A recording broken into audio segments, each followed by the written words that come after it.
தமிழக முன்னாள் முதலமைச்சரும் அதிமுக பொதுச் செயலாளருமான எடப்பாடி பழனிசாமி டெல்லிக்கு எழுதிய கடிதம் தற்போது அரசியல் வட்டாரத்தில் பெரும் பரபரப்பை ஏற்படுத்தியுள்ளது. திருவள்ளூர் மாவட்டம் கும்மிடிப்பூண்டி அருகே 10 வயது சிறுமி பாலியல் வன்கொடுமை செய்யப்பட்டதை கண்டித்து அதிமுக தேசிய மகளிர் நல ஆணையத்திற்கு கடிதம் எழுதியுள்ளது.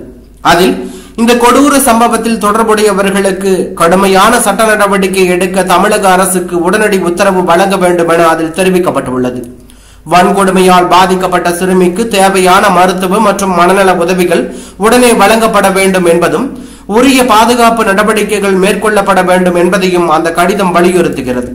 மேலும் 2022 முதல் 2025 வரையிலான காலகட்டத்தில் தமிழ்நாட்டில் இடம்பெற்ற பாலியல் வன்கொடுமை சம்பவங்களை விரிவாக ஆய்வு செய்ய ஓய்வு பெற்ற உயர்நீதிமன்ற நீதிபதியை தலைமையிலுடைய விசாரணை குழு அமைக்க அவர்கள் கேட்டுக் கொண்டுள்ளது தற்போது அரசியல் வட்டாரத்தில் பெரும் பரபரப்பை ஏற்படுத்தியுள்ளது.